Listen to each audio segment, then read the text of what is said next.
everybody. You're listening to the Minimalist podcast, where we discuss what it means to live a meaningful life with less. My name is Joshua Fields-Milburn. And I'm Ryan Nicodemus. And together, we're the Minimalists. And of course, we're here with our good friend TK Coleman. Sending love and holiday cheer to all. Which holiday? Hey, man, every day Flag is a holiday. Day. Every day is a holiday, man. Oh, my You goodness. just got to bring it. And that disembodied voice you hear is our favorite disembodied voice.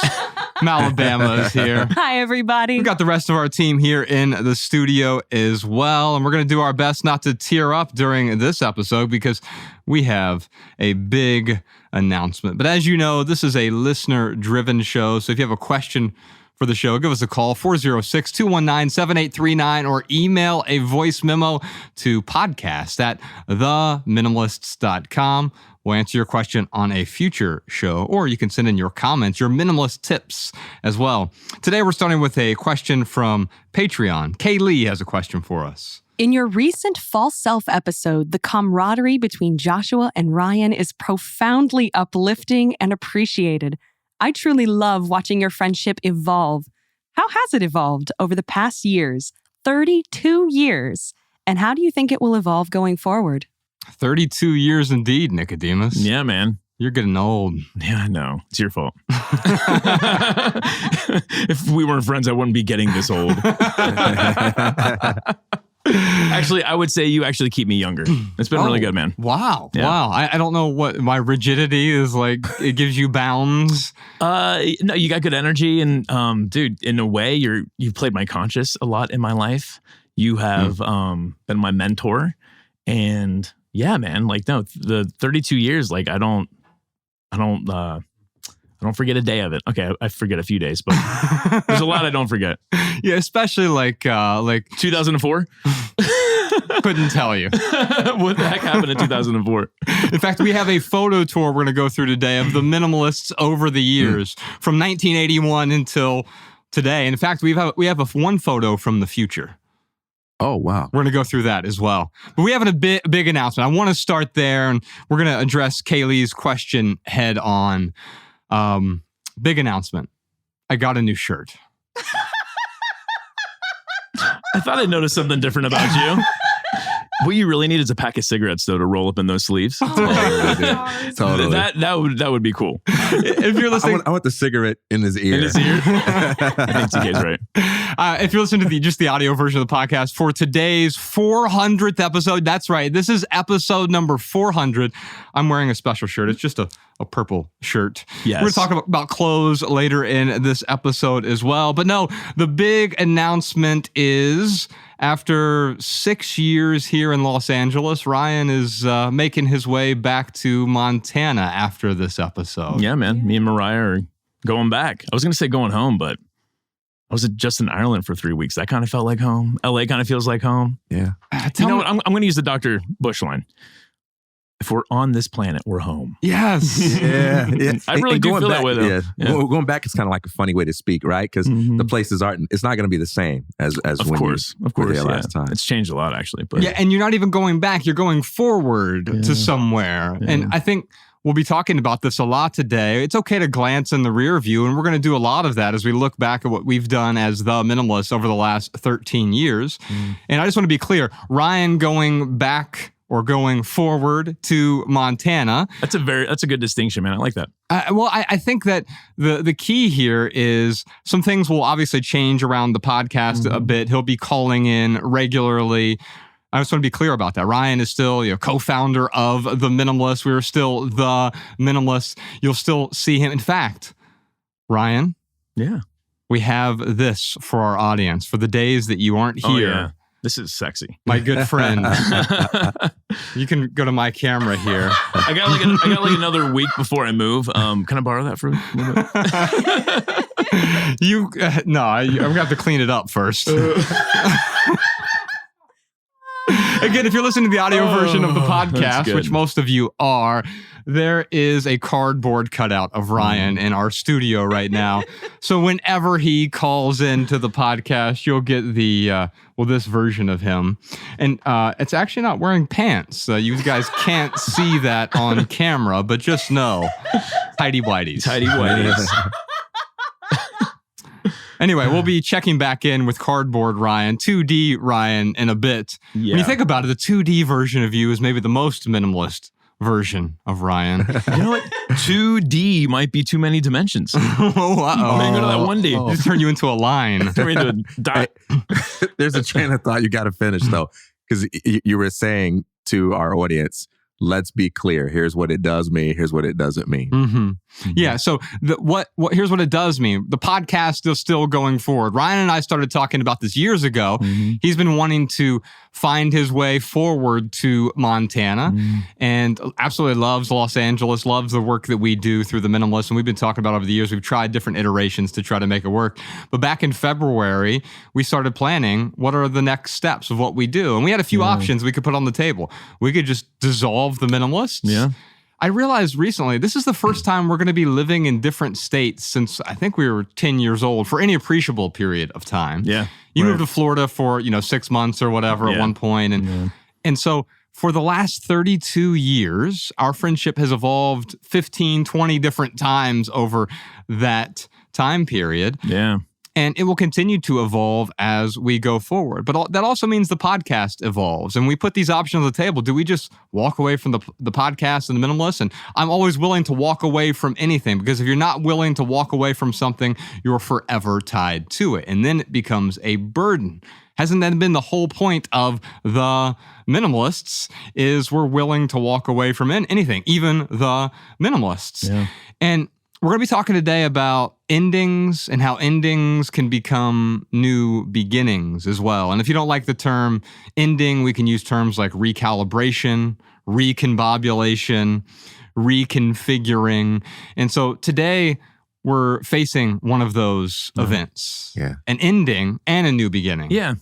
You could call it a graduation. I mean, we can still call it ending, but that's kind of how I'm looking at it. Yeah, graduating from Los Angeles, graduating from this version of the Minimalists, which, by the way, we've gone through several iterations of the Minimalists. When we started the blog, it was just a blog in 2010. Yeah. And then we went through the touring iteration. We've gone on 10 tours over the last 13 years. And we've gone through the podcast, the films. There's been a bunch of different iterations of the Minimalists. I'm excited to talk about what is going to be coming next. But I thought I'd also mention that Ryan and I will continue to work together on some projects, but we will work separately on some projects as well. I've got some book ideas, film ideas, different things that I'd like to do. Ryan's got some stuff that we'll talk about here as well. And so I wanted to use this time, Ryan, to interview Ryan Nicodemus. Joshua Fields Milburn interviews Ryan Nicodemus. I would love to start here. I do want to say, I think there is, and maybe we covered it on the private podcast, but there's a very valuable lesson I think we can tweeze out of how we got to almost dissolving the Minimalists. We're skipping around. It's not for the sake of transparency as much as it is like the sake of really sharing something with our audience, Yeah. I think we're going to get really vulnerable today especially on the private version of the podcast. Some things we want to talk about with respect to our own lives and recognizing this point that we were getting, what we had to recognize to get where we are right now. Yeah. And while I see this as a type of ending, I really see it as a new beginning for the Minimalists, a new beginning for us, our friendship, but also a new beginning for Ryan Nicodemus. So I got a few questions for you. We're going to start off with some softballs and we'll just see where it goes from there. Let's do it. By the way, it sounded so funny. You were like, I know exactly what you meant, but you're like, we're going to get vulnerable on the private podcast. Reminds me of like those wrestling fights as kids where it's like one wrestler would come out and get ready to fight the other guy. And they're like, these guys are going to fight, but only on June 25th at the UIC Pavilion. $80 a ticket. There are a few things we don't want to talk about publicly. And so we thankfully have the private podcast to do that over on Patreon. Patreon.com/TheMinimalists. So Ryan, I know you've been looking back at Montana for a while. And my first question is, going forward, what are you most excited about with respect to getting back to Montana? There's a system of support in Montana that I need to get a little bit more of. At least 5 more years, if not 10 more years. Also, Mariah's parents, they've got some greenhouses and they need some help with just like garden work. See, this is how I know I'm old, dude. I'm excited about garden work. I'm like, can't wait to get to them gardens. Like, I'm like, oh no. That's how you know you're evolved. Yeah, evolved, right? Yeah. Porch sitting, one of my favorite things to do. So there is a system of support that I really look forward to getting access in Montana. That comes down to nature. It's a beautiful system of support. It comes down to having access to a lot of that as well, a lot of nature. Being there with just some friends that we had to, kind of thin the relationship out a little bit when we moved out here. So looking forward to getting them back in the fold and supporting each other with what we need. I got a buddy there who it's Mariah's best friend. And you know what? What's mine is Mariah's and what Mariah's is mine. So he's my best Montana friend. Anyway, so Kelsey, he plays Frisbee golf. So I'm like looking forward to like playing with him. And he's got a couple other buddies. Dude, I've been not playing a ton, but like it's something that Montana has like 2 Frisbee golf courses within like, I don't know, a 10-minute drive of our house. Yeah. Where in LA, it's like, 22 no traffic. An hour with traffic, which I'm not complaining. It's just, it's more convenient to like do some of that stuff out there. But also when it comes to, I don't know, man, like the arts in Missoula, it's like such a low barrier of entry. Mm-hmm. Like if I wanted to go audition for a community play, I could probably do that and like get some of that experience. And I didn't do that enough in Missoula. The world outside of Hollywood. The world outside of Hollywood, right? That's what they call it. It's its nickname, actually. Last night, actually, I was telling Ella, my 10-year-old daughter, because she was talking about she wants to try out for a play at some point because one of her friends was in a play. And I told her your story of when we first moved to Montana together. You tried out for a play. You got the lead role. You stumbled your way into the lead role of a play, even though you didn't have any experience in the performing arts. Yeah. And I thought that was so fascinating. I think that is sort of the synecdoche of Missoula. You can accidentally stumble your way into the lead role of a play.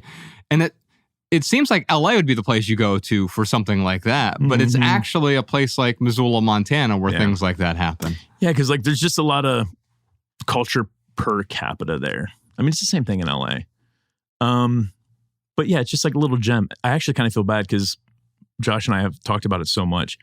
Like I was in Montana a few years back, walking down in Missoula, like in the city, and 2 people stopped me and they're like, "I'm here because of you and Josh." I was like, "Oh no!" Like, how many people do we get to move out here? Because it is like the population is kind of booming and like housing is kind of an issue. And but anyway, yeah, no, I can't wait to go back there and deal with all that too, all the newness. Yeah, you were kind of saying it earlier, like it's definitely changed a little bit. Yeah, but hard to change those mountains, man. What about LA? You're obviously going to miss some things. You've fallen in love with LA over the last 6 years. What am I going to miss? Yeah. By the way, I love that about you, that you don't have to hate on LA to move away to some other place that you love. Like it's so easy for people to just kind of be, what's the word I'm looking for?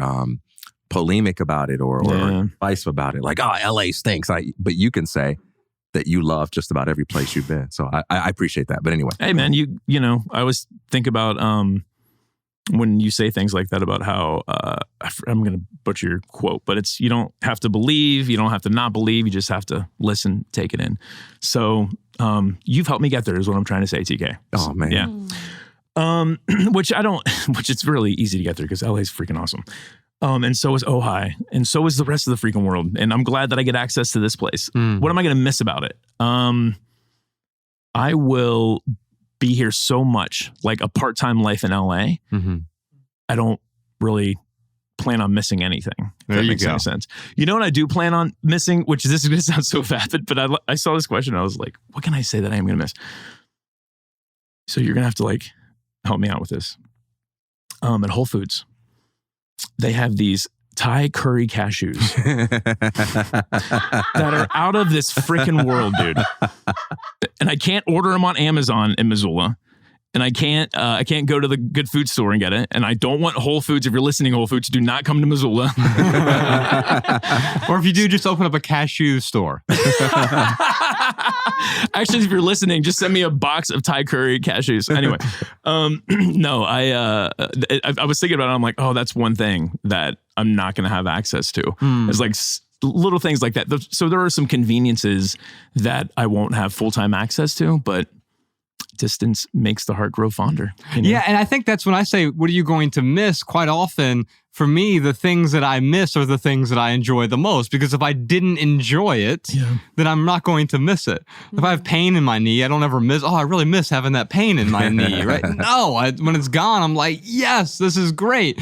But like, for example, with my wife, if I spend every waking moment of every day with her, I don't have the opportunity to miss her. We don't have enough distance to create that same desire. And so maybe you'll even desire those cashews more now that you don't have immediate access to them. Yeah. What are some of the hardest lessons, or maybe the hardest lesson of the last 13 years since December 10th, 2010, or December 14th, rather, 2010, we started the Minimalists.com. What has been one of the most difficult things that you've learned over those 13 years? Man,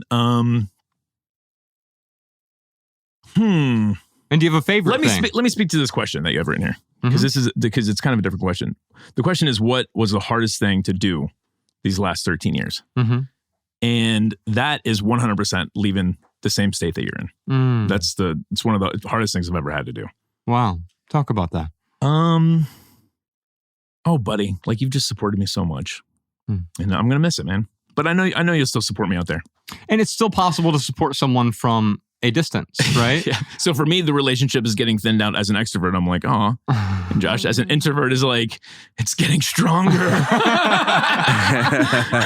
Wait, so I want to kind of have a clear idea of how to picture this, because I know you guys are close, but you also live in very different parts of LA. I know y'all aren't hanging out every day, every weekend, kicking it. You have different types of hobbies you like to engage in. So what does it actually look like in day to day? Some random, completely average Wednesday afternoon. What does him being far away look like for you? On a regular Wednesday afternoon, well, not all my Wednesdays are the same. I think I understand what you're asking, though. It's having the access to Melbourne. And I see him more often than you think, and definitely more than you and your wife, buddy. We're going to do dinner ever, dude? Can we do dinner before we go? Can you commit to everyone on this podcast right now that we're going to freaking hang out before I leave? I just praised him for being able to love other places without hating on LA. I take it back, because he clearly can't love Josh without hating on me. Well, Josh is a good friend, unlike some other people. Some like other people I know. Who don't know how to hang out.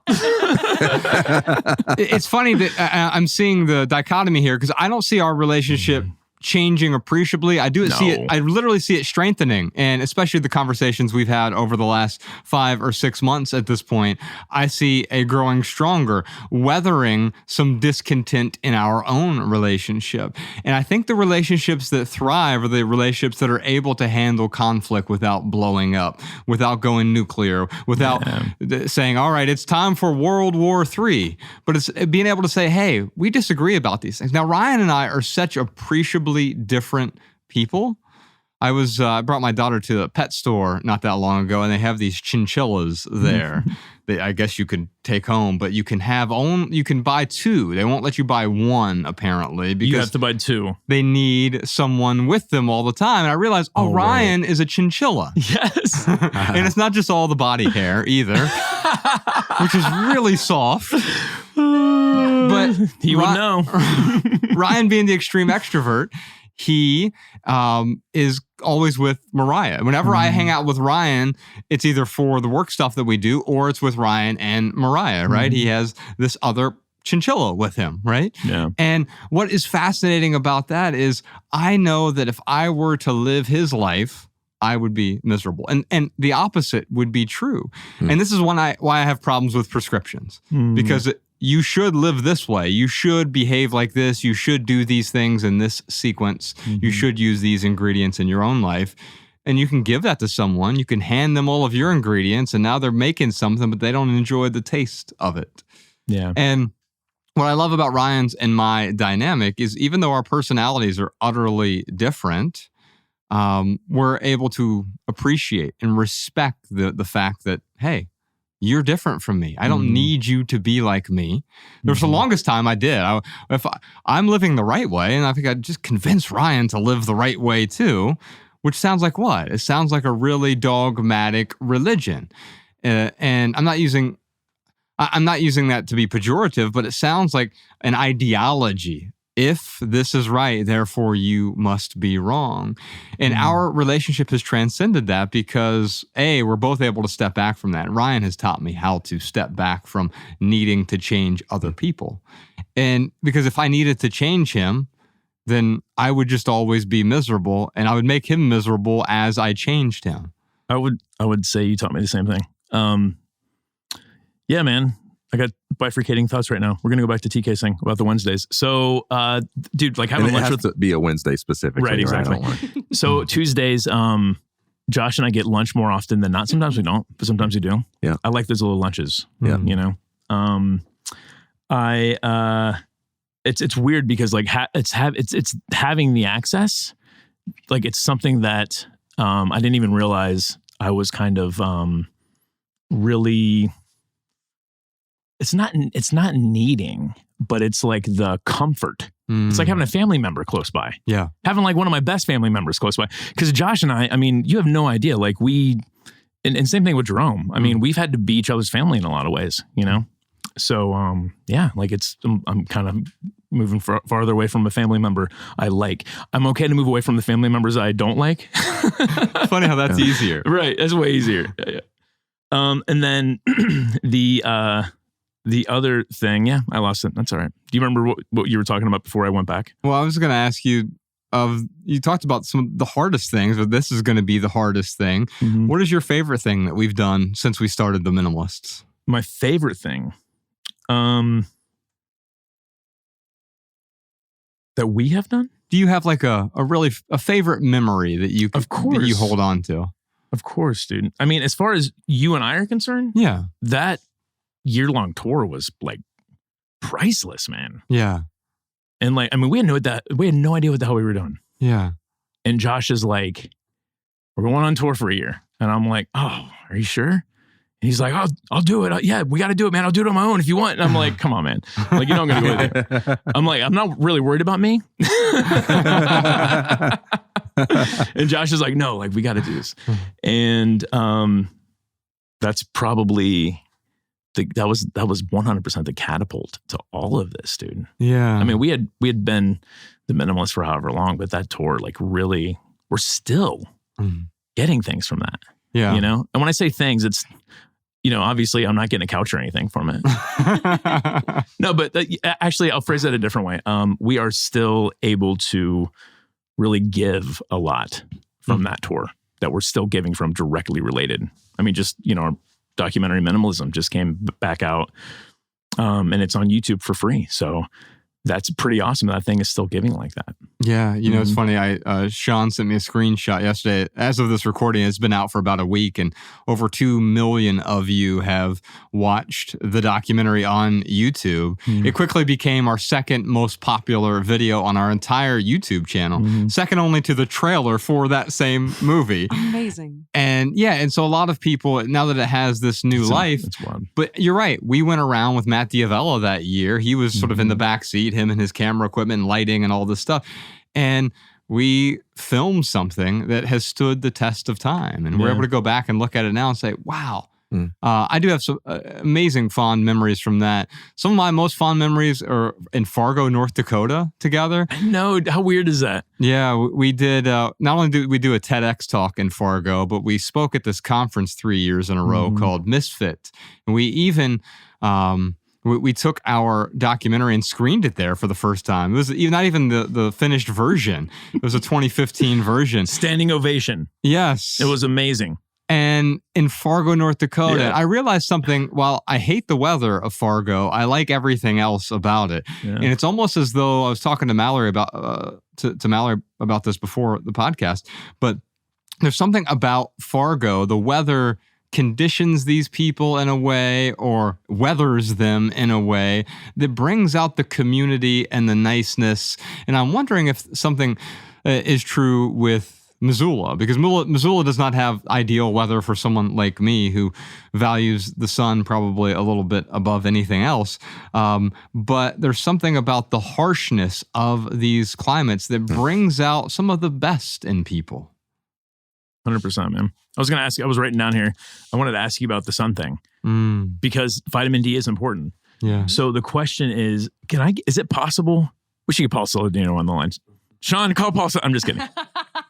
Is it possible to get a UV light? Yes. Yeah. And like chill under that in the mornings? Yeah. In fact, that's awesome. There is one. I'll try to put a link to it in the show notes. I'll find it. It's one that Paul Saladino talked about because he lived in Seattle, which is very similar to Missoula. Okay. And when he lived in Seattle, there is a daylight light. It's not the same thing as the sun. It's a supplement, essentially, right? Yeah. You can also supplement with vitamin D as well. So taking vitamin D and doing the UV light, I'll get twice the crappy supplements.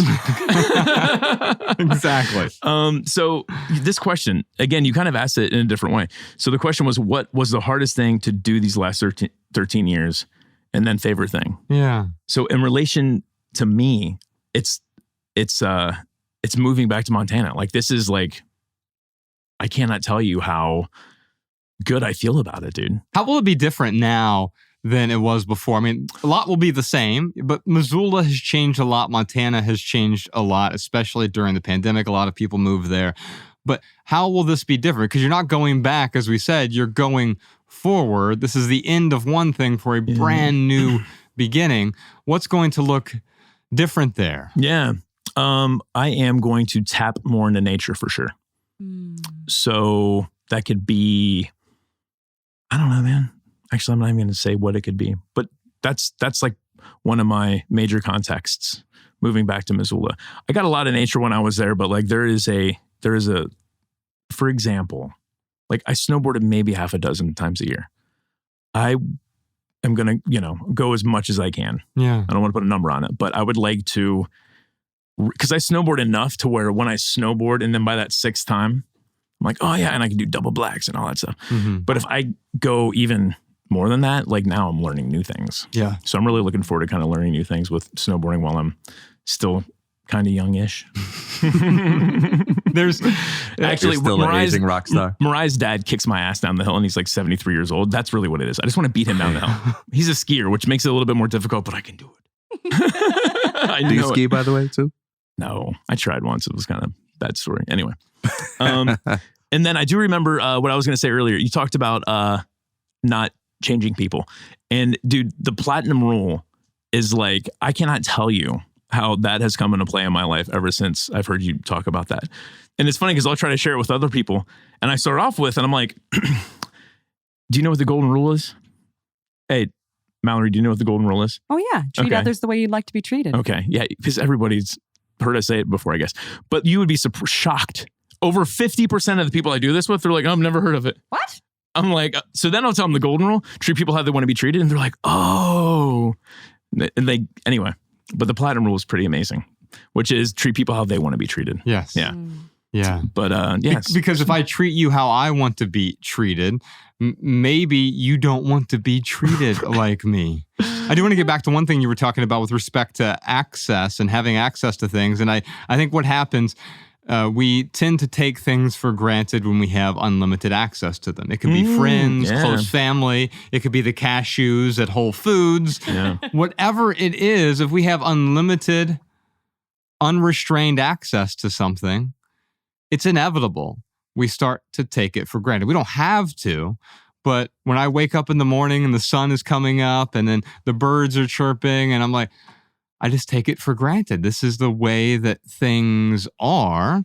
And the only way around that is to appreciate the things I even do have access to or to limit my access in some way. Now, that can be through ascetic practices where I deprive myself of it for a period of time, or it can be what you're doing right now, creating some distance. And I can see in many ways our relationship improving through the lesser immediate physical access to one another. I mean, you still got my phone and we're still going to FaceTime and all these other fun things to supplement. These are supplements, right? But then the times we're together in person, when you come back to LA or if somehow you convince me to come to Missoula, Montana, in fact, convincing is not consent, Josh. In fact, this is the one thing that will get me to go back to Missoula now. I don't think anything else would have gotten me to go to Missoula, but I can see myself now finding a delightful path back there because my best friend's there. Yeah. Hey, that's love, man. Yeah. Yeah, man. We got a lot of it. There's a lot in this room. So you're moving. Are you getting rid of any material possessions? Oh, yeah. It was funny. We were going through some stuff just yesterday. And we have like these old dive computers. And we sold those. And Mariah forgot about the appointment. Sorry, Mariah. I forget appointments all the time. I forget way more appointments than she does. Let me just say that. Yeah, if this was a competition, Ryan would have a championship belt. Dude, I do it to display dominance. I'm trying to train Mariah. So she was an hour late. The dude was meeting us at our place. And she was so we're there. He's there, but like they didn't have each other's phone numbers, I guess. Anyway. She was there. Yeah, she messages him on, it was like Facebook Marketplace. Okay. Hey, are you still here? He's like, yeah, we're still here. An hour later, he was waiting. Anyway, so we got rid of the dive computers and the dive equipment because I don't think we're going to be doing that anymore, especially leaving LA. I got rid of my surfboard. I was throwing axes. And when you throw axes, you have to have a coach. And so it's polite to tip the coach. And like just through talking with him, he's like, I just moved out here and want to go surf. I'm like, give you a surfboard. He's like, no. I was like, I have but this is a surfboard I can give you, but like, this is your tip, dude. Ryan's tips and surfboards. I tip and surfboards. Yeah. He was so stoked. When I came back and gave it to him, the look on his face was like, oh my God, the dude actually came back and gave me a surfboard. Wow. Yeah. You want me to keep going? Those are probably the two most exciting things. But people surf in Missoula. Folks who haven't been to Missoula, there is a surf wave on the Clark Fork River down there, but I assume you need a completely different board for that. It probably would have worked, but I have too many hobbies as it is. So, and honestly, like the joy that he got from me giving him that surfboard. Yeah. To me, that joy was bigger than my desire to surf Brandon's wave. If that makes any sense. Well, yes, but also if you decide you want to pick it back up, then you can get the ideal board that actually works best for that scenario. Yeah. Instead of trying to drag these old possessions from the past and fit them into the new chapter. Enforcing the new version of you. Yeah. One thing I like about your process is it wasn't based on prediction, but it was based on decision making. In other words, you didn't look at the surfboard and say, is there going to be a day in the future where I have to have it and I regret giving it up? But you just made a decision like, do I choose to keep this in my life or not? In light of other priorities I have and other things I want to do, I choose to let it go. And you kept the power in your locus of control rather than putting it out there in like realities you can't predict. I think that's something useful for me as I'm simplifying some things in my life. Yeah. It's choice, not prediction. Yeah. Are there any new things you need to buy for your move? We got to figure that out. So there's a little bit of a gap between when we can move in and when we get there. So we've got like a week. Okay. 2 weeks, 3 weeks. Movers take a little while to get there. So we got to make some decisions. We're getting rid of our couch that we have here that I really, really like. It's for sale, Mallory. Don't tempt me. I'll give you friends and family really discount. Like I'll charge couch. you twice. Hey man, talk to me about that couch. I felt something. We'll work something out. Oh, the couch was just like, I mean, if there ever was anything I did intentional in my home with furniture, like most of my furniture is like, people are like, hey, I've got this. I'm like, oh yeah, I need that. Yeah. Like my bookshelf is one of Josh's old bookshelves. My rug is one of his old rugs. My wooden entertainment thing that I have, like that's our friend Rebecca's, Rebecca Schaefer, who I was in the play with in Missoula. But this couch was like, it was just something that I went out of my way to like really get something that I liked. And I don't know what spurred it, but it's real simple. It's like a Dutch from the 50s, like refurbished minimalist couch. And you were able to see it when you walked in my home for about a week until Max started scratching the heck out of it. Yeah. So now it's all covered up. Was it like a nap couch, reading couch, watch movies couch? It's an 8 foot, whatever you want to do couch. Man. And you can fit so many people on this couch. Wow. It's like, you can fit 4 people on there and it's not like that weird, uncomfortable thing. It's like, I could lay down and there's still room for like 2 people to sit. So that's tough to let that one go. It's not tough. No, it's just the thing that I'm letting go. Why isn't it tough? Yeah. Oh, I love that it's not. Yeah, you talked about it earlier, dude. The willingness to walk away from anything. Danny, I'm sorry, you got to get this out of my periphery. This is really messing with me. He's talking about the cardboard cutout, which, by the way, it's been downstairs in our little writer's room. And every time I walk in there over the last few weeks, it has terrified me. I just think Ryan's to move it. It's the best spot for it. I just think Ryan's hanging out in there watching me. I let the architects downstairs borrow the room for a while, and they're like, "Hey, can we use that?" I'm like, "Yeah, no problem." Just Ryan has to sit in on everything, Right. And they're like, "What?" I'm like, "It's the cardboard cutout of Ryan. He's going to be there regardless. Don't get too freaked out." That's awesome. No, the willingness to walk away from anything, it is a superpower, and we say it all the time. Yeah. And some people listening understand. Yeah, and so it what doesn't mean that means. you dislike the couch now. It just, for whatever reason, does not fit into this new chapter. The moving aspect of it, or maybe it's older now and Mac has scratched it up, or whatever it is, it doesn't fit in the new chapter. Maybe it doesn't fit into your new home as well. Yeah. If it doesn't fit, then of course I want to he's going to do I knew it. You're not Johnny Cochran, as much as you aspire. He blew it though. You blew it. You're like, if it doesn't fit, it's like the universe put you in that position and you did something else with it. If it doesn't fit. Yeah. Well, he's acquitted. Yeah. If it doesn't fit, you must sell it or donate it or whatever. Yeah. But what I've seen here is that willingness to let go isn't something that just happens overnight. It's not a practice in the sense that you need to force yourself to let go. There's no forcing here. Mm-hmm. But when you stop clinging, when you stop holding on, here's what happens. You get good at letting go. Your ability to let go increases. You build up this letting go muscle that allows you to let go of anything, even these prized possessions, even the things that once upon a time you're like, I would never want to let go of this. Dude, I didn't realize it, but we've been doing the Sedona method from the start of this. Yeah. Practicing releasing. Yeah. The grip. Can I let this go, right? And would I let this go and win? And this is your win right now. Now, for some people listening to this, they might recognize that, yes, I want to let go of something. It might be a couch. It might be a relationship. It might be an old pair of jeans. It might be a new t-shirt you just bought. It doesn't fit you that well. Whatever it is, there's something you might want to let go of. But right now is not your win. There's a little bit too much pain associated with it.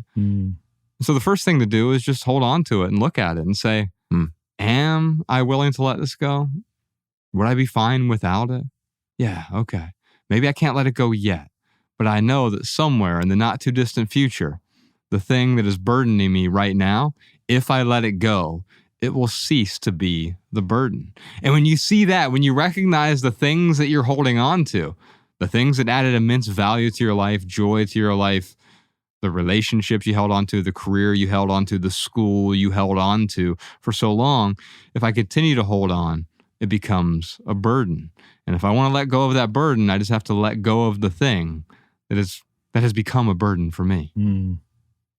So Ryan, you when you're moving there, I assume you'll be buying some new things. You'll figure all that out. You'll report back to us. I'm sure. We'll get to do a new minimalist home tour of the new space once you're all settled in there. But pivoting over to another question for you, what have you changed your mind about over the last 13 years since we started the Minimalists? Man, well, I mean, I can talk about how I've grown. So, when we first started this in Ohio, it's like I knew that we were doing something that was going to be really impactful for us and potentially for other people. And then we moved out to Montana, and it was kind of like a perfect storm of this, letting go, simplifying, doing the whole Walden Pond thing in Phillipsburg there. But Montana really I was actually thinking about this earlier when you were talking about the play. Montana really helped me become what I was when I moved to Los Angeles.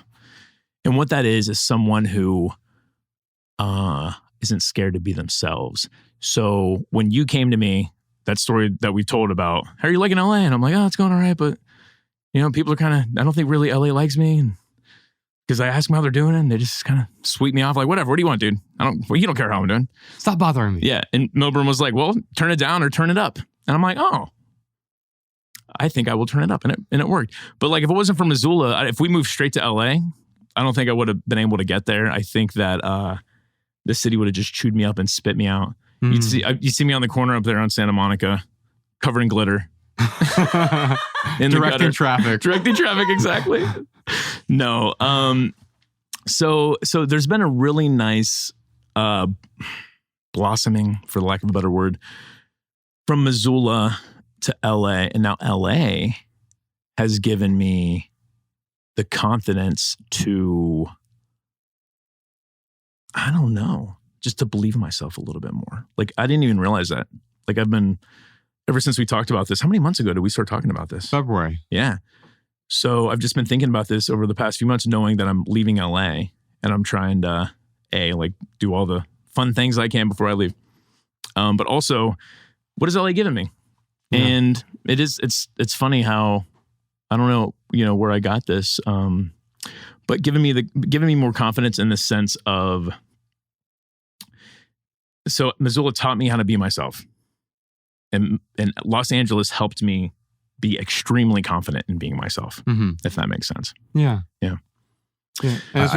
Go ahead. I would like to hear just like a minute of unpacking that. Mm-hmm. Missoula helped you become yourself. Mm-hmm. LA helped you be confident with who that self is. Yeah. What does that mean? That means that Missoula, when I left Missoula, I knew who I was. But coming to a city like LA, it's hard to just be who you are, especially when there's so many different people doing different things and being different things. And like fear of looking weird. Not looking weird. Fear of being, well, maybe I would say fear of rejection, which that is a form of rejection. Yeah. I mean, and so you're saying, does that answer your question? Well, you said another minute, so I'm trying to think how I can ramble for another minute. How did the place that brought this fear out give you the confidence to overcome it? Because it gave me the challenge to. It brought the fear out, and I had a choice. And had you skipped Missoula, came right out here, what you're saying is you may have tried to conform to someone else's idea of who you should be, as opposed to, well, this is what I'm hearing from you, so correct me if I'm wrong. When you went through Missoula, you found out who you were, and then when you moved out here, you were challenged by other people's perceptions, impressions of you? Yeah, so I said maybe because I was joking about LA eating me alive. If we had first moved out to LA, would have been fine. Yeah. Like everyone in this room will always be fine. Like, I mean, that's who we are. I used to ask myself, how many decisions away am I from being on the streets? And it would really mess with me. And I'd ask Josh that, and Josh is like, dude, you would never be on the street. He's like, I would never be on the street.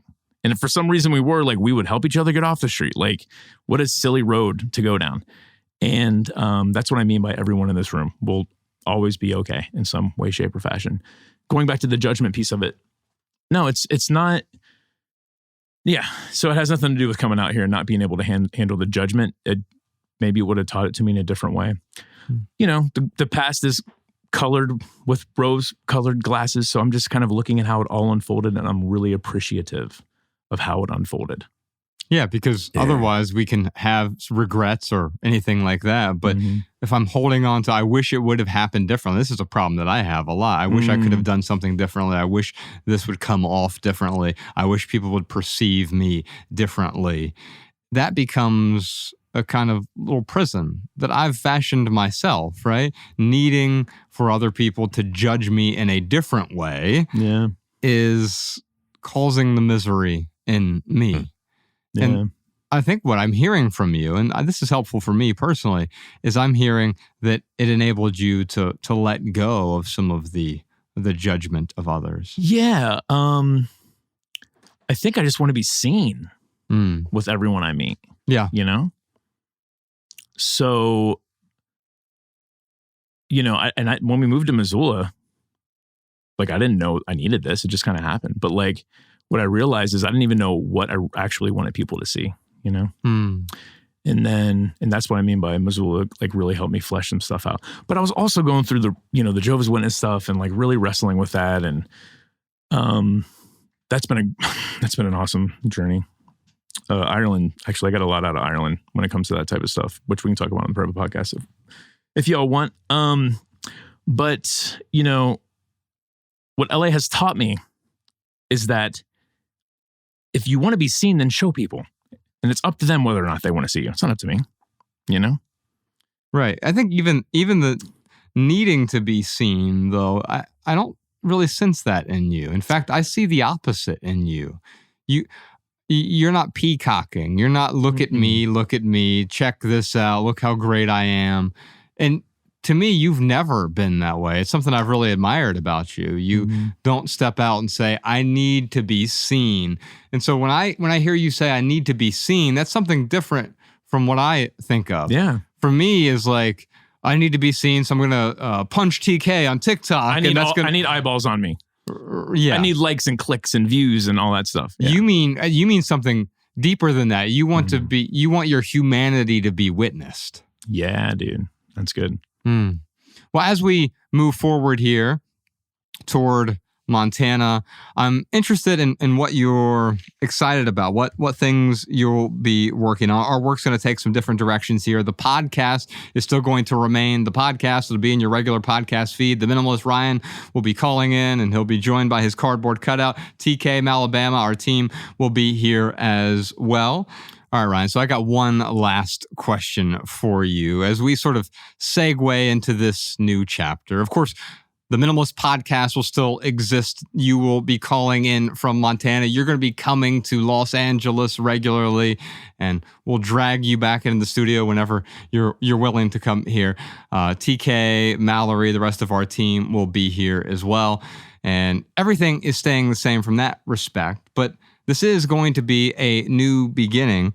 And I see as our work takes us in sort of different directions and our paths continue to intersect and bifurcate, what creative projects are you most excited about going forward? Yeah, it is interesting. I'm just going to add to how you teed this up. So this moving to Montana is really like freeing us both up to do things, which is really nice. And I'll tell you, one of my favorite things that we do is the hug line. So I'm just going to go around doing hug lines. Can't wait, going on the hug line tour. He's going to have one of those signs. Have you seen the guy who has a sign that says free hugs and there's someone next to it that says $3 premium hugs? Yes. And there's a line with the $3 premium hug. Now, I don't know how much of that is manufactured. Ryan, these three words came up, though, during our conversations over the last few months. Small group mentoring. Yeah. Can you talk a bit about that? Yeah. I was going to save that for last, but we'll talk about it right now. I have been on a men's team in Los Angeles that I've talked about a ton. And like, it was a few months ago, I'm sitting there delivering an exercise. An exercise on a men's team is like, you kind of get the men thinking about different things in their lives, perspectives, and then usually have a conversation about what they find, essentially. And as I'm doing that, I'm like, man, like this is really what I would love to be doing more of. Like this is like something that if I took on, like it would take a lot of work, which is fine. But then we talked about me moving back to Montana, and I'm like, oh, this is God being like, yeah, buddy, you know what? You wanted to do that. You actually could do that if you wanted to, which is really nice. So going back to what I was saying with the touring stuff and the hug line. So my favorite part is when we're in front of that audience. 100%. Like having that face-to-face connection, because I'm a guinea pig and I love having 300 guinea pigs around me. Or chinchilla. Yeah. I'm a guinea pig. Tweet that. Because I'm a chinchilla and love having 300 chinchillas around me. I get a lot from those events. Yeah. And it is that personal connection. So I have a passion for supporting people in the way that I wish I had support when I needed it in my life. Yes. So sometimes it's people younger than me, sometimes it's people older than me, and whatever it is. But if I see that I can give someone support that I'm like, oh man, I wish someone would have done this for me. Like, I really like having those opportunities. So I don't know what that's going to look like specifically. I do know that, like I'll do like a monthly mentoring thing each month, just a little monthly mentoring message. I'm struggling with the word mentor. Maybe you guys can help me with this. Because like coach seems overused and fabricated. Mm-hmm. But I was talking to Julian Smith yesterday about this actually, and he's an executive coach. And I'm like, I don't know why, but that doesn't bother me. Mm-hmm. Executive coach doesn't bother me. But that's not what I'm doing. He's in a completely different realm. Life coach, we can all agree that's out, right? Mm-hmm. Yeah, well, I love something you said to me early on when you first started mentoring people. You said most life coaches don't have much life experience. Yeah. When you see like a bunch of 23-year-old life coaches, now Tony Robbins was probably a life coach at age 23 and had a tremendous amount of experience by then. But I think your average life coach hasn't gone through the trauma that you've gone through. I mean, talk about the childhood trauma and then the corporate trauma and then the relationship trauma and business trauma in your life. You've amounted all of this wisdom not through winning and being the best Ryan Nicodemus ever. The best Ryan Nicodemus ever is the result of a lot of pent-up trauma and the accumulation of almost residual trauma over time. And the residue from that gives you the experience, not so you can tell people what to do, but you can hold up a mirror for them. I love the word mentor personally. I'd love to hear what TK has to say about it. Yeah, so I think in terms of love languages with this, right? What's the best nickname for my wife? The one that resonates with her and I. And everybody else's opinion is completely irrelevant, right? Yeah. We live in a world where some people, they get really mad if you call yourself a coach. They get really mad if you call yourself a whatever it may be, a motivational speaker or an executive coach. All that matters really is, do you want to help people? If so, who do you want to help? And how do you want to help them? And what's the love language you need to speak to them in order to create that connection you want? And if for them, the people that are hiring you, that need your help, that are blessed by your experience, they resonate with the term coach, it works. But if they think that term is creepy and weird, it's just like talking to your wife in a way that's creepy and weird. Like, you abandon the language. You don't fight for your right to use it. You say, hey, I'm bigger than this particular word, and you find what works. And so I prefer to like stay out of wars concerning what people call themselves. It's funny, like you get on social media, you got entrepreneurs debating each other about who has the right to use the word entrepreneur, people making fun of each other for the labels they use. And it's like, what a complete waste of time, man. Yes. Who do you want to serve? And what's the love language for speaking to the people you want to connect with? Yeah, I love that, man. Yeah. I know this isn't what you're saying, but I like the word mentor as well. What you said, though, that made me think of how I might approach this is if people look at it like it's weird or whatever it is. And it's not about looking weird as much as it is like people judging that word. Because I've had people, when I was doing the mentoring on the website, people email me. They're like, mentors are free. I can't believe you're charging for it. And I'm like, yeah, that's not how I'm doing it. So I'm worried about that type of response. But like it's not about who judges it. It's what I connect with. So mentor is by far the best word that I can think of, obviously, because I haven't given you any other ideas. How about living coach? I promise I will be alive and have a pulse every time. Hey, I will say this. I don't know what word you should use, but just know ahead of time that no matter what term you use and how great you feel about it and how much it works for your people, there will be people who make comments about it, of course, about it's stupid and it's the wrong term. Yeah. So that's inescapable. Yeah, absolutely. We faced that for the last 13 years. Call yourself the minimalist, and you realize how and it's a benign thing to call yourself. I'm going to call myself the mentor. If you want to meet with the mentor. What it comes down to, TK, is me. It's not about what other people define it as. It's what I define it as. And I got to get clear on what my context. I do know what my context is, but whenever that is there a better word? Whenever that comes up, it's no, I mean, whatever mentor is to anyone else, it doesn't matter what it is to them. I will. You're adding the context to it. And so whether you call yourself a coach, a mentor, an advisor, and maybe there's something to append to that as well. Maybe there has something to do with being stuck or something with respect to trauma. You're a trauma advisor, right? And all of a sudden that can make people think, what does that mean? Yeah. He's advising me to how to be traumatized? Oh, no. He's advising me on how to let go of the trauma, perhaps. Okay. Yeah. And so what images does it conjure? And what I've accidentally realized through the Minimalists is I didn't mean to just frustrate a bunch of people by calling ourselves the Minimalists, because they have their own conceptions about what minimalism is, right? I realized that by it being polarizing to at least some extent, it was more attention getting. It was not my intention early on was to be polarizing to get attention, but that name in and of itself adds this little bit of tension. Oh, wait, what is that? Tell me more about that. And even if they show up frustrated, and then you see the light bulbs sort of turn on over their head after they start to grasp what you mean by whatever label you're using. I call it the head tilt. Yes. I love it. It's one of my favorite things. Like when I start talking about something, people are like, what are you talking about? And then there's just a certain point where like, that's the moment the light bulb clicks, when they're like, oh, like that's what this is about. I live for those head tilts. Yeah. The other thing I'm working on a little secret project, but more of that to come. Okay. You all know what it is, but they listening don't know what it is. Top secret project coming soon. No, it's not top secret. If other people know, it's definitely not top secret, TK. Well, it depends on their level of clearance. Damn, you got me there, dude. If Zach Bush knows about it. Right, exactly. It's probably top secret. Oh, man.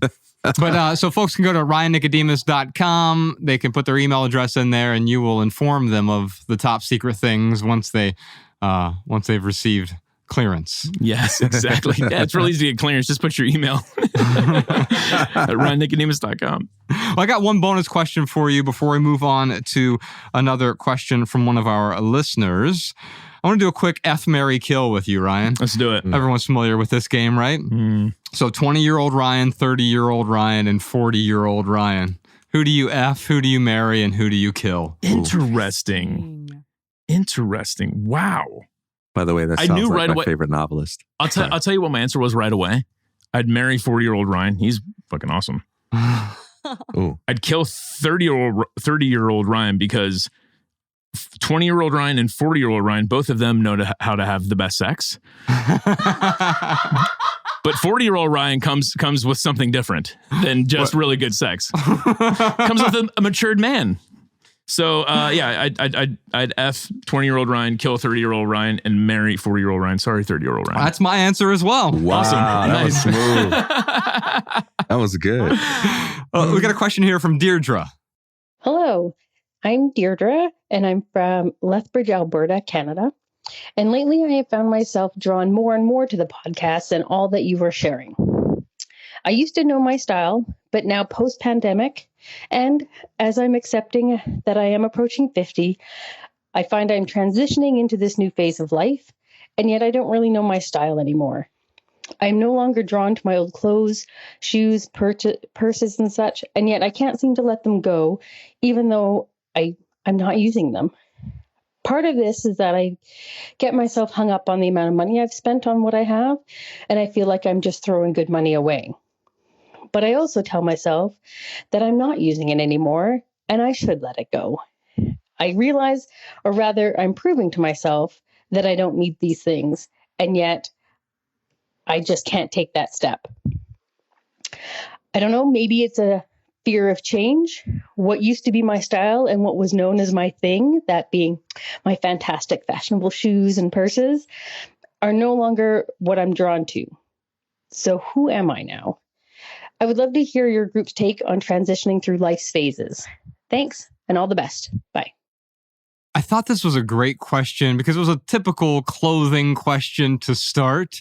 And then it ends with, but wait, who am I now? As I transition to this new stage of my life, and my identity is so tied up not in the future. It's not even tied up in my present self. It's tied up in all the clothes, the awards, the achievements, the jobs, the history of me becomes who I am. TK, I thought maybe we could start talking to Deirdre about the sunk cost fallacy, and then we can get a bit more esoteric. Yeah, I mean, everyone has an expensive past because all of us have spent all of our life energy up until this point investing in that past. And part of what it means to evolve is figuring out a way to reframe our past so that it doesn't feel like waste to let it go. And so the sunk cost fallacy is basically about saying, hey, that money has already been spent. That investment of life energy has already been made. There's no choice I can make to get that back or to keep that, right? And so it's really about reframing it and saying, how can I use these things that are no longer useful to me as an act of generosity? Because when you throw it away, it feels like waste. And that was the language that she used, right? It feels like I'm throwing away all this money that I spent. But we don't feel that way when someone says, hey, I'm really in a position of financial need. Is there anything you could do to help me out? We say, oh yeah, I'll write a check for that cause. We don't feel like we're wasting hard-earned money. We feel like we're being generous and we're putting that to work for a good cause. And we can do that with these things that we spent a lot of money on. You're not throwing it away. You're empowering someone else to enjoy a form of abundance that has taken the role of excess in your life. And that's a beautiful thing. That's a gift that you can offer the world. Ryan, how about you talk about how your style has changed over the years? And we could talk about that literally. It's called fashion, Milburn. Look it up. I told myself on the way here, I'm like, I'm going to use that line at least once during this podcast. Thanks for setting me up like that. So your fashion has changed quite a bit over the years. We're going to do a photo tour of us over the last 42 years here in a little bit. I think I got 15 photos. That's awesome. Of us sort of looking back. And you'll see quite literally how our style has changed. But what have you learned about your own style that has prevented you from clinging to a bunch of clothes that you no longer enjoy? I mean, it was at a certain point, I think it was actually watching the documentary, Our Minimalism. first one, yeah. That documentary is like, man, I just love that documentary so much. That might be, for me, I know that we feel different about it, but I'm like, that might be my Mount Rushmore, and that's okay. Like, if that's my Mount Rushmore, I'm totally happy with that. That is a beautiful documentary with the worst ending. Not when Josh said, love people use things, but there I am standing in that blue shirt. Then I'm like, damn it, Nicodemus. I even was like, oh, I'm wearing this for LA. It's LA. I'm going to wear color. Anyway, so when I saw that, I'm like, oh, like I don't feel good in that. I don't look great in that. So I think that's probably when I finally got rid of the last little bit of those different types of clothing. So Deidre's question was about beating herself over wasting money. Can you paraphrase her question for me? I mean, ultimately her question is, and I wrote this down, I would love to hear the group's take on transitioning through life's phases. Ah, yeah, that's a great question. I think ultimately where you go with a question like that is the clothes that you're struggling with, letting go of, it's never about the clothes. No, exactly. And that's what I was thinking. I'm like, maybe there's some like trauma she hasn't healed from. Like, that's a perfectly fine question to ask yourself. And if the answer is no, there's not any, that's great. But maybe there is. And if the answer is yes, then you've got to figure out how to deal with that trauma. But there's clearly something deeper going on inside. So with my transitions that I've made from, I don't know, age, how old were we when we started this? 16? No. From like age 30 to now. Yeah. It's having good friends. It's having good community. It's having a good therapist that I can call on, that I might only call him once a year, or once every other year. But like, I know, like, when I can't work through something and I need a non-biased perspective to help me look at something that I can usually figure it out on my own, but believe it or not, sometimes I just need someone else. But that's a great tool to have in your back pocket. So Deidre, start with the people you're surrounding yourself with. What's your community look like? And if there is something that you might need to dig in a little bit deeper, get someone to help you dig in deeper. Yeah. Yeah. If I were to look at it, if I were in her shoes, the thing that I would want to understand is that your future self does not care about the clothes from your past. Ooh, yeah. And so the more that I cling to whatever's going on in the past, the furniture from my past, the relationships from my past, the career from my past, the trophies, awards, material possessions from my past, the more I cling to those, the more I'm burdening my current self and thus burdening my future self as well. Yeah. So the question is like, what can you gain by letting this go, Deidre? Like, what are you going to gain 5 years from now, 1 year from now, 2 years from now. Yeah. Like that definitely is some good leverage to have. Yeah. Because if you aren't willing to let go of it, you won't gain any of the things you're talking about gaining. And that's really the only wrong answer, is just doing nothing. Yeah. I hate to moralize it, but if there was a poorest answer, maybe that's just, maybe that's a better way to look at it. Yeah. The irony of this is you're not actually doing nothing. Clinging is an act in and of itself. Yeah. And so when I feel like, I'm just going to throw my hands up and do nothing.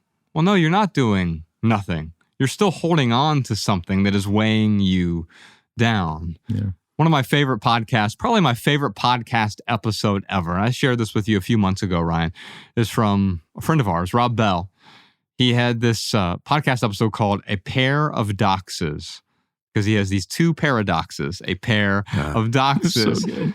Professor Sean, put a link to this in the show notes, please. And I will paraphrase these two paradoxes. I'll paraphrase this pair of doxes. The first one is, the more love you're living in, the clearer your boundaries will be. For the longest time, I thought that if I established a boundary with someone, maybe that was being unloving or unkind. Saying no to them wasn't nearly as loving as just saying yes, yes, yes, yes. But if you have no boundaries in your life, you have no love. The bigger thing that I think applies here to Deirdre's question is the second paradox. The more grounded you are in your sense of self, the more your self becomes flexible. The more flexible you become if you know who you are as a person. Because let's face it, if I don't know who I am, I'm going to stick to what? An ideology, a thought pattern, a belief system that was simply handed to me. This must be who I am. And it's not to say there's no value in those things. There can be value in those things. But if I don't know who I am, I'm going to be really rigid, especially about the things that don't matter. And it's okay to be rigid even, but you can be rigid and be flexible. To be flexible just means that I can bend without breaking. And that's where Deirdre is right now with respect to her clothes. Mm-hmm. If I get rid of these, who am I as a person? Oh, the fact that you're asking that question means you're becoming more flexible. You're realizing that the clothes from the past don't make you who you are today. And anything you're holding on to actually gets in the way of that flexibility. And if it gets in the way of your flexibility, you are actually getting in the way of yourself. Yeah. If I get rid of this stuff that's weighing me down, who will I become? You will become the lightness that you feel when you are finally free to live the life you want to live. Letting go is about giving yourself that power, that freedom, that flexibility to go to all the places you want to go. And it's also not just about you. It's about giving other people the abundance, the resources that they need in order to grow. You're at this place, Deirdre. We call it a necessary ending. And when you think about that term ending, it has a lot of connotations. Quite often when a relationship ends, there's some huge blow up and there's a fight and, oh my God, I can't believe you did this. I'm going to start blaming you, accusing you of these things that made me upset, right? That's not what an ending is. And there's this book, the three of us were at a Dave Ramsey event a few months ago, and I ran into Dr. Henry Cloud. And he wrote the book. I walked up to him. Dave introduced me to him. And he goes, you guys got to meet each other, like minimalism and the whole boundaries thing. I said, oh my gosh, you're Henry Cloud. I quoted from your first book in my last book. Love People Use Things. I talked about boundaries in there, quoting from him. And he goes, have you read my book, Necessary Endings? I said, no, I've never even heard of it. He goes, it's about minimalism. I said, oh, wow. All these different names for minimalism. And what he really talks about, I'm going to read a few things from the book real quick because I think they're applicable to this episode at large, but I also think they're applicable to Deirdre's question here. The first line of the book, you know I'm a sucker for first lines, Ryan. Thanks for showing me that first line battle, by the way. Oh, it's my favorite thing to do. I have passed that on to other people. Just go to a bookstore with Everybody loves someone. it. Yeah. If you hate bookstores even, you just go to a bookstore, you each pick out a random book off the shelf. The cheesier, the better. And sometimes even the cheesiest books have awesome first lines. And some of my favorite books of all time have pretty mediocre first lines. But this first line, it's a great book, but this is a great first line. Today may be the enemy of your tomorrow. I'll read the next sentence. My goodness. The next sentence, actually, I'm going to read the next section because I think it encompasses the next sentence even better. So there's a section early on in the first chapter. It's called The Universality of Endings. Why endings? Whether we like it or not, endings are a part of life.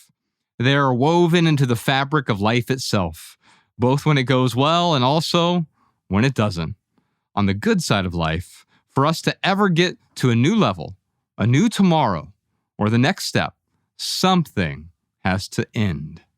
Life has seasons, stages, phases.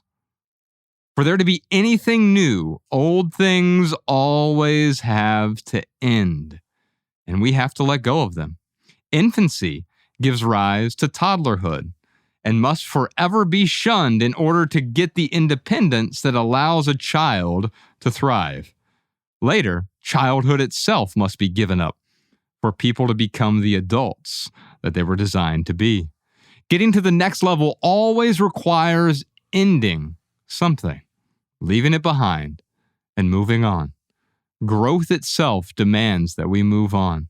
Without the ability to end things, people stay stuck, never becoming who they are meant to be, never accomplishing all that their talents and abilities should afford them. In business, endings often are absolute necessities for a turnaround or for growth to occur. Endings are also important in our personal lives.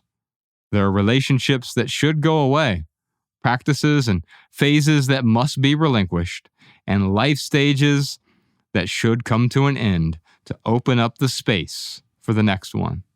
A breakup, an ending of some friendships or activities, or an unplugging from some commitments often signals the beginning of a whole new life. Yeah.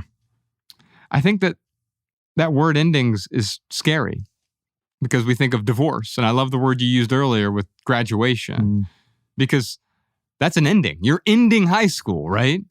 But also there are other words that I find in my own life that are more empowering. Words like recalibrating, or I remember we ended our 2017 tour, Ryan. We happened to be in the airport in Milwaukee. And they, when you go through the airport, go through all the machines, you feel discombobulated, right?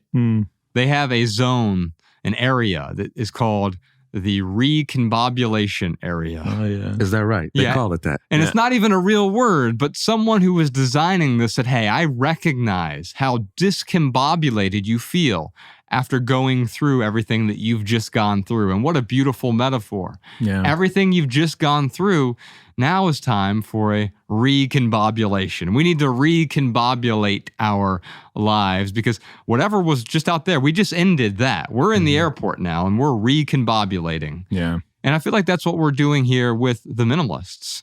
It's not an ending so much as it is a graduation or a recombobulation. I want to highlight something using what TK said earlier about knowing what you're going to become, because that is sometimes the hardest part. And that is why sometimes people cling, because they're scared of the unknown. So like you can either embrace the unknown. I love embracing the unknown. I thrive in the unknown. I am starting to learn how to thrive in the planning stages, which I can't wait to have lunch with you after this, man, to kind of talk about some of the stuff. Anyway, but yeah, I just don't want to undermine how important everything that you just read there is.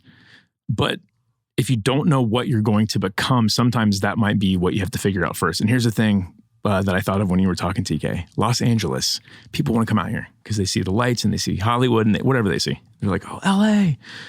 If you come out to LA and you don't know what you want, it's going to be a very rough road. Like, it's not a matter of it chewing you up and spitting you out, although better chance of that happening if you don't know what you want. But LA, it has everything you want. And if you don't know what you want, like, you're going to be pulled in 17 different directions. So I think what you just read is amazing. But I think what TK was saying is, like, pairing it with that is really important. Yeah. I'm thinking of like a little aphorism here. Like, if you don't know what you want, paradoxically, you're guaranteed to get it, but also you will never get it, right? Yeah. If you don't know what you want, you're not going to get what you want. And sometimes something has to end in order for you to get what you want. There was a necessary ending. Yeah. The last section I want to read from this that I think ties this up nicely. It's the end of the, I think, first chapter or second chapter. He says, endings are not only a part of life, they are a requirement for living and thriving, professionally and personally. Being alive requires that we sometimes kill off things in which we were once invested, uproot what we previously nurtured, and tear down what we built for an earlier time. Refraining, giving up, throwing away, tearing down, hating what we once cherished are all necessary endings. Endings are the reason you are not married to your prom date, nor still working in your first job. But without the ability to do endings well, we flounder, we stay stuck, and we fail to reach our goals and dreams. Or worse, we remain in painful and sometimes destructive situations. Endings are crucial, but we rarely like them. Hence, the problem. This is why we avoid endings. And he goes into this list of reasons that we might avoid endings. And let's talk about these individually here. We hang on too long when we should end something now. I think that one is first for a reason. Quite often we know we'd be better off ending something, but I'll wait till next Tuesday. Or I'll wait till next month. I'll wait till next quarter. I'll wait till next year. Well, why do I wait for those things, right? And he talks about with the fear of confrontation. We're afraid of hurting someone. You can't have a conversation if you can never hurt someone because it's not up to you whether or not I'm going to hurt TK. Now I can present it in a way that isn't badgering him. If Ryan and I need to have a difficult conversation, I can have love and compassion. But if he's hurt by that, I don't get to decide whether or not he's hurt by that. And so we avoid an ending because we avoid the conversations altogether. He also says, we do not know if an ending is actually necessary or if the person is fixable. So we avoid an ending. Why? Because I can fix that person or I can fix that situation. You know, I think it's easy to confuse knowing what we want with possessing the intellectual ability to conceptualize and articulate in a way that makes it sound sensible to other people. We live in this culture of justification. You don't get to be you and do what you want to do unless you can explain yourself to me and defend it against all of the objections and concerns I might raise. But knowing what you want is often a very intuitive, visceral thing. You can feel it. You may not know how you're going to get there. You may not know how to explain it to someone else right now, but it's just like when you put your hands under the faucet and you begin to wash your hands, you know if that feels too hot. You know if that feels too cold. And if it's comfortable and I come along and I say, no, that's too hot, you can know if I'm right or wrong just by how it feels, even if you can't beat me in an argument. And sometimes we have a whole bunch of options that are all good and innocent and nice and profitable, but the one that's right for you, you got to connect with it at the level of feeling and intuition and put explaining yourself to others in the background. Make that secondary. That comes with time, but you got to zoom in on what's right for me, what feels right for me. There's something there about if I can't explain this to everyone, then I won't end it as well, right? Yeah. Even though something should end, and that's where Deirdre is right now. Like, I feel like I need to be able to rationalize to other people or even to myself. I need to be able to rationalize it and explain perfectly why I let those things go.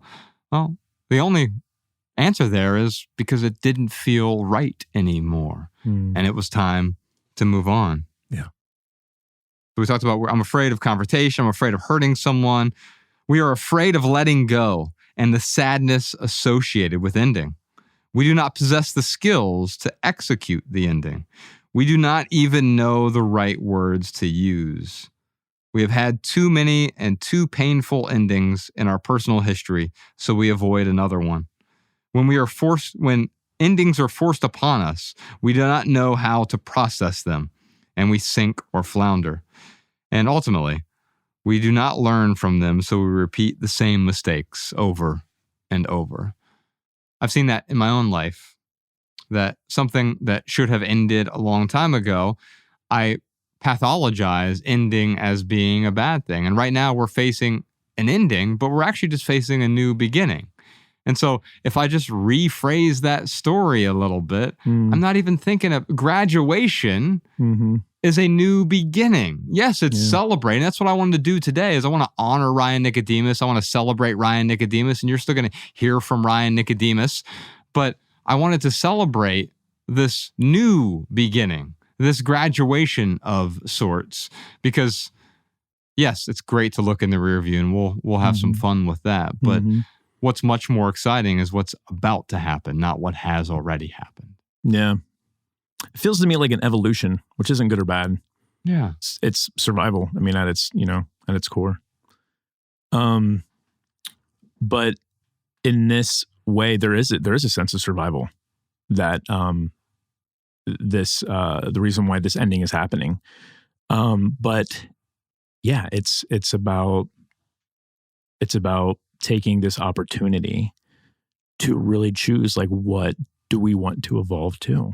And anytime something ends, I mean, maybe that'll help with, because you keep saying ending and I'm like, man, it sounds so harsh. I don't feel like it's an ending.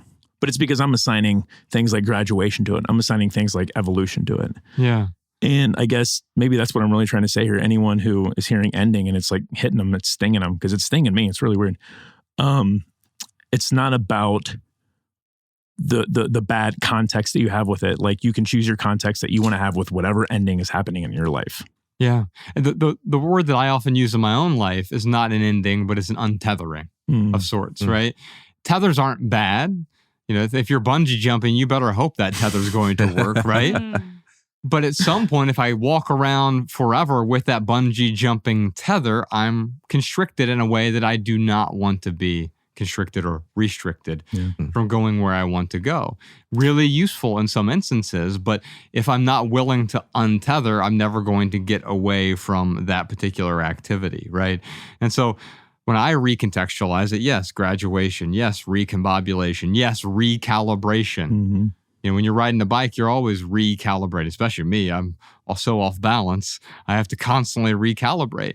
But that's how balance works. It's through constant recalibration. There's an ending, a beginning, ending, beginning, ending, beginning. That's all it is. It's a cycle, but it's also an untethering. And that's what I look at here. Not being tethered to the way that things were. That's how we move forward. And that's really the core of what minimalism is, right? It's not about renouncing things. It's not about uncoupling from them. It's about being unburdened by them. It's about reinventing the relationship between you and the world around you so that you experience that world of stuff as something that amplifies your quality of life, enhances it. And whenever it gets in the way, you say, well, let me rearrange it or establish a relationship to it so that it ceases to be clutter. And that's what you're doing with your transitioning, your untethering, or whatever we want to call it. You're saying, I still love this place. I'm not renouncing LA, but I'm changing my relationship to it so that it continues to be a space that brings me joy. Yeah. I love that. Yeah. I love the word that you just used, amplify, because if we're getting back to Deirdre's question here, clothes or fashion is great as an amplifier. If it amplifies your personality, if it shows who you are as a person, if it amplifies your humanness, right? It can be wonderful. Fashion is terrible as a crutch. I have to do this. I have to dress this way. I have to show myself like this. Oh, then it feels so restrictive. I don't want that. But if I get to, because it's an amplifier, man, that's awesome. Yeah. I love it. Well, coming up, I know TK's got some interview questions for Ryan. We're going to tackle on the private podcast. Also, 13 years of minimalist experiences, a memory lane photo tour. But first, real quick, for right here, right now, here's one thing that's going on in the life of the minimalist. We're really excited about this. We do a Patreon live stream every week for our private podcast subscribers. Anyone who subscribes to the video version of the private podcast, we're moving those to Fridays, completely uncoupling them from the podcast itself, and we're turning it into a Zoom call. We're calling them Friday afternoon minimalist Zooms, FAMs. Is our acronym. And we're going to hop on Zoom with you. Now, this enables us to sort of be in a live event with you even from several thousand miles away. It's noon Pacific, so that's 3 p.m. Central every Friday, or most Fridays is the way we'll handle it. And you'll get an email beforehand every Friday with a private link so you can join us on the Zoom. And we're going to see you face to face. Now, if you're super introvert and you're like, you can just turn your camera off, turn your mic off. You can interact with us as well. We'll turn your mic on if you want to interact with us, and you can come in to the room, ask a question, we can have a conversation, or the three of us from our separate homes can all just pontificate wildly until someone steps in and has a question or observation that they want us to talk about. What are you guys excited about with respect to these FAMs? Any face-to-face interaction I get with our audience is awesome. More chinchillas. Yeah, and it's funny. I don't know why we haven't been doing this before. I know. Because all the chinchillas have been watching me. But it's really me who wants to see the chinchillas anyway. That's right. Yeah. And seeing the sort of face-to-face interaction with them, it adds this other level, this other layer, this intimacy of, I get to see you and talk to you, similar to our live events. It's not just like a live event, but it's much more similar. It's us in a room together, uncoupled from the podcast, and we're right there talking to you face to face. If you want to interact with us, great. Or you can be the fly on the wall and you can just watch these Friday afternoon minimalist Zooms as well. Yeah, man, I just love that we're breaking the fourth wall. I think the thing that's great about the internet is like we get to connect with people in different ways. But one of the things that's still kind of missing is that the relationship between time and content, it's really odd because you have to put something out there first, and then people can tell you how they feel about it. And then you decide if you want to interact with them over that or not, right? But to have real-time interaction where people can talk with you while you're in the middle of the creative process, where that can itself be the creative process. That to me is exciting. It mimics some of the elements we love so much about the live events. Ryan and I have talked about that a lot. To me, I think that's when this stuff becomes the most fun, when we can involve people and we can engage each other in real time. And we'll be involving those people. We'll take some questions from the live streams and bring them onto the podcast as well. Yep. And so you'll see a beautiful intersection there between those live streams. In fact, what I love about this, it gives us the room to sort of make errors and mistakes in real time and see what resonates in real time. Because what you're talking about is a lag time. If you create something a week today and you don't put it out for a month, you don't get any feedback on it for a month. If you write a book, sometimes it's like you don't get any feedback for several years. And that's fine during the creative process. What you're talking about is real-time feedback, real-time interaction, real-time commenting. And we're talking about face-to-face interactions. You see something there through someone's physiology that doesn't make its way into the comment section on YouTube or on Patreon. Yeah. So, will these be recorded and patrons can watch them, or is it just live only? Great question. Yes, it'll be recorded and posted for 1 week. Cool. And so, like I do with all of Ryan's and my conversations, they'll all be recorded. Oh, you're doing that too? Man, we are doubling the efforts. That's good. I'm not doing anything illegal because it's a two-party state. Right. I love partying. So yes, it'll be available for 1 week. We really love the ephemeral nature of this, and we even scheduled it in a way that even if you live in Australia, you have to get up a little early. I think it's 7 or 8 a.m., but you'll be able to join us as well. We have a lot of people who listen to this podcast from Australia, New Zealand, and throughout the world. So if you can join us live, great. If not, you can still watch everything that went down over the course of the next week. And then, poof, it's gone. we love the ephemeral nature of these, and we'll do another one next week. You can always join us for that. Speaking of live stream questions, we saved one from the last live stream. Alabama, will you read Donna's question for us? This is from Donna on Patreon, The Power of a Hug. In 2014, I was staying at the Hampton Inn in Oregon City, Oregon, caring for my mother who was dying. I was flying in from Florida for long weekends, returning to work as best I could, and trying to keep everything in balance. JFM, I ran into you in the hallway of that Hampton Inn. I recognized you in passing and said, I have read everything you have written. Thank you so much. You responded politely, paused, and said, would a hug be okay? I had not said anything about why I was there. I just want you to know that hug sustained me through the last 3 days of my mother's life. I will be forever grateful. Now I hear Mallory tearing up, but I don't know if she's just voice acting right now. No, I feel it. Okay. Yeah, I do too. First time I read this, I was like, wow. And this is exactly what Ryan was talking about with the 2014 tour, running into someone at a Hampton Inn, huh? Yeah. I thought we only stayed in the Four Seasons, Ryan. I want to know when you were in Oregon City. That's Clackamas. Oh, Clackamas? You know what's beautiful about that story, man? Is that if it was only that person, I didn't even meet her. If it was only that person, it would make all of this worth it, man. Mm. And the fact that there's a few others makes it just, sprinkles on top of everything. Yeah. Yeah. And there's something I love. I titled this Power of a Hug because you never realize, I don't remember this specific interaction because this happens to me so frequently, but I want to pause and make the moment special. Not just for them, it's special for me as well. Mm-hmm. Pause, give someone a hug, hear them, witness them, because we want to be seen. We want to be witnessed. Yeah. And I don't know that I have a duty to do that, but I feel it. I feel compelled to do that because, yes, I get something from it. Someone else gets something from it as well.